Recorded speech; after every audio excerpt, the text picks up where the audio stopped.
नमस्कार. शासन जरा यूट्यूब चॅनल खूप खूप स्वागत आहे. तर आताच्या घडीची सर्वात मोठी ब्रेकिंग न्यूज म्हणजे राज्य सरकारी कर्मचाऱ्यांना थकीत वेतन अदा करण्याबाबत महत्त्वपूर्ण शासनीय निर्णय निर्गमित. त्या संदर्भात वेळेच्या माध्यमातून संपूर्ण अपडेट सविस्तरपणे पाहण्याला सुरू करूया. राज्य सरकारी कर्मचाऱ्यांना थकीत वेतन अदा करण्याबाबत शालेय शिक्षण व क्रीडा विभागामार्फत दिनांक 17 जुलै 2025 रोजी अत्यंत महत्त्वपूर्ण शासन निर्णय निर्गमित करण्यात आलेला आहे.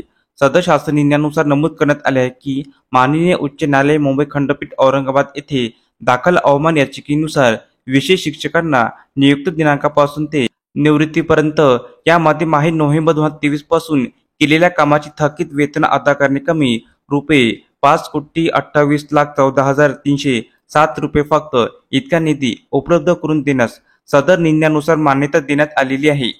शिल्लक वेतन अदा केल्याच्या नंतर निधी शिल्लक राहिल्यास त्याबाबतचा अहवाल हा शासनास सादर करणे आवश्यक असणार आहे. तसेच निधीचे वितरण करीत असताना वित्त विभागामार्फत वेळोवेळी निर्गमित करण्यात आलेल्या निर्णयाचे पालन करणे आवश्यक असेल. तर अशा प्रकारे राज्य सरकारी कर्मचाऱ्यांना थकीत वेतन अदा करण्याकामी अतिशय महत्त्वपूर्ण शासन निर्णय निर्गमित करण्यात आलेला आहे. तर हा व्हिडिओ आपल्याला आवडला असेल तर चॅनलला नक्की सबस्क्राईब करा, लाईक करा, कमेंट करा आणि अशाच नवनवीन अपडेट मिळण्यासाठी शासन यूट्यूब चॅनलला सबस्क्राईब करायला अजिबात विसरू नका. धन्यवाद.